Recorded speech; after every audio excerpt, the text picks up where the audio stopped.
Lever la main sur une femme est considéré comme inacceptable dans une société civilisée, mais dans les tribus semi-sauvages d'Afrique, un tel comportement est la norme.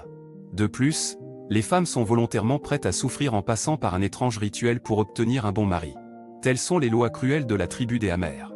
La tribu des Amers est bien connue non seulement des ethnographes, mais aussi des simples voyageurs. Ce peuple est considéré comme l'un des plus accessibles en Éthiopie, c'est pourquoi nous savons beaucoup de choses sur leurs rituels et leurs coutumes. La polygynie est pratiquée dans la tribu, il est supposé que les hommes prennent pour épouse une femme qui leur donne des enfants aussi longtemps qu'ils en sont capables, puis le chef de famille choisit la prochaine mère pour ses futurs enfants.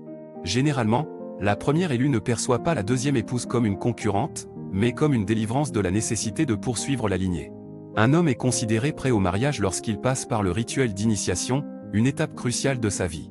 Cela implique généralement une épreuve difficile, le garçon doit courir sur le dos de vaches disposées en rangée de manière prévoyante, sans tomber.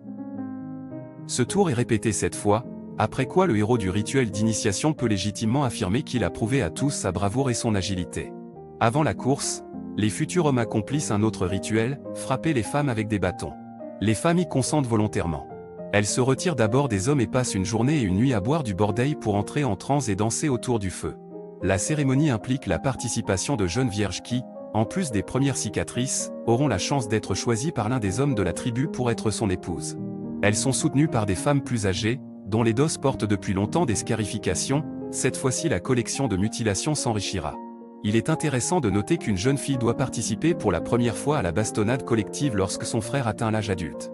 Si la famille n'a pas de garçon, toutes les filles sont condamnées à la solitude. Après 24 heures, les jeunes hommes rejoignent les femmes sur la clairière. Selon la coutume, les hommes ignorent les femmes, qui, à leur tour, doivent provoquer leur colère, les coups doivent être forts et répétés. Lorsqu'un des hommes perd patience, un acte cruel commence, les coups tombent un par un sur le dos des femmes. Plus elles souffrent à ce moment-là, plus elles se voient heureuses à l'avenir. Après avoir surmonté l'épreuve, les femmes soignent leur peau avec des compresses d'argile et savent exactement qu'elles trouveront maintenant leur bonheur.